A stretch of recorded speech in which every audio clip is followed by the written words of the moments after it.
আপুনি কিয় কৰিলে ঘটনাটো মই অসহ্য হ'ল আছোঁ কি কাৰণে ঘটনাটো বহুত খাই পিনি হয় হুলস্থুল কৰে হয় হুলস্থুল কৰাৰ লগে লগে হয় আমাক থাকিবলৈ নিদিয়ে হয় আপোনাৰ ল'ৰাটোৰ বয়স কিমান হৈছিলে 28 বছৰ সি কিবা বিয়া পতা নেকি সি কি কৰে এনেই মহ কেইটামান হা মহ কেইটামান আছে আপোনাৰ নামটো ৰমেন বৰুৱা তাৰ নাম কি দীপু বৰুৱা এই সৰু কথাতে খঙত কৰিলে ন ঘটনাটো একদম মই অসহ্য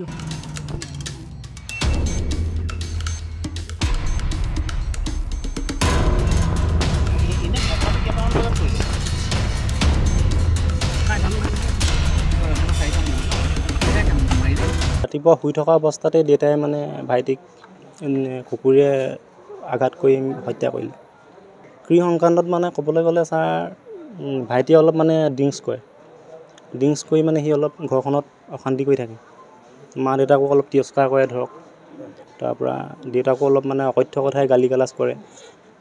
তাৰপৰা সেইবিলাক সংক্ৰান্ততে দেউতাই মানে অলপ মানসিকভাৱে ভাগি পৰিছিলে দেউতাই অলপ